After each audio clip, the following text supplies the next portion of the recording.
regional media services continue to be suffocated by a lack of effective regulatory reform. Federal leaders were today critical of a decision by whieh to shut local news bulletins. There are small community voices continuing to fall on deaf ears. As more newsrooms are closed and jobs are slashed across regional Australia, the Minister for Regional Communications wants to know why. There's nothing more patronising than having articles written about your community by someone that doesn't understand them. It comes at a time when many are closing the door to city life and moving out to our regions. For the first time in a long, long time, they are the favoured place where people are coming to want to live. The Minister says with booming regional populations, a community connection generated by local news has never been more important, and he is not impressed that whieh is shutting down local news bulletins in favour of a state-based program.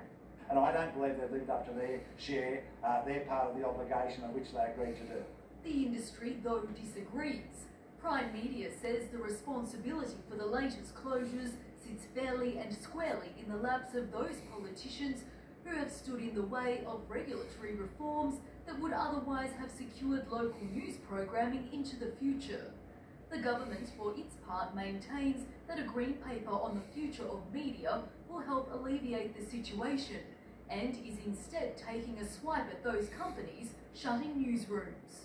And they can't just expect to get advertising dollars out of regional communities when they're not putting the effort and emphasis into those communities by way of people covering news. They want to know what's happening at their local council meeting. They want to know, who got the best price at the bull sale. All of those things are important to country people, and you can't have that on a statewide news bulletin.